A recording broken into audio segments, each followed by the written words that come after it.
सागर जेलबाट छुट्ने कुरा पक्का भइसकेको छ किनभने दर्शक महानुभावहरू कान्छीको हातमा एउटा ठुलो सबुत फेला परेको छ। किनभने जब बेदमस्ताईको श्रीमती र श्रीमती को दिदी बीच कुराकानी गरिरहेको बेलामा कान्छीले लुकेर भिडियो गरेर आफ्नो फोनमा भिडियो रेकर्ड गरेकी छिन् र साथीहरू सागरलाई निकाल्नका लागि एउटा ठुलो ब्रह्मास्त्र पनि भेटिएको छ। यो सबुत उता सोलिनाले भने सागरको सरलाई भने माफी मागिरहेकी छिन्। अब यस्तो गल्ती कहिले पनि हुन्न, एकपटकलाई मलाई माफ गरिदिनुहोस् भनेर सागर सरको घरमा आएर सागर सरलाई भनेकी छिन्। तर साथीहरू सागर सरले भने म त यस्तो केटीसँग विवाह गर्दिनँ, त यहाँबाट जा भनेर घरबाट लखाटेको पनि देख्न सकिन्छ। दर्शक महानुभावहरू तपाईँलाई के लाग्छ कि अब आउने एपिसोडमा सागर साँच्चै छुट्लान् त?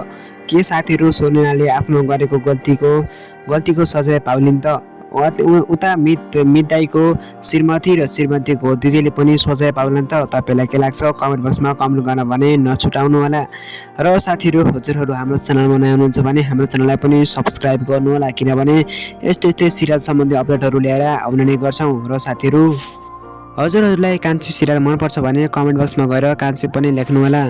अनि तपाईँलाई के लाग्छ कान्छी कब आउने एपिसोडमा के होला त भनेर? साथीहरू तपाईँलाई के लाग्छ त्यो कमेन्ट बक्समा छोटो अनि मिठो कमेन्ट गर्न भने नछुटाउनु होला। हामीहरू मिल्नेछौँ अब आउने अर्को नयाँ भिडियोमा। तबतकको लागि मलाई पनि बिदा दिनुहोस्। हस्त नमस्कार, जय नेपाल। हजुरहरूको दिन शुभ रहोस्। हाम्रो च्यानललाई सब्सक्राइब पनि गर्नुहोस् है त, किनभने कान्छी सम्बन्धी अपडेटहरू लिएर आउने नै गर्छौँ। हस्त नमस्कार, जय नेपाल।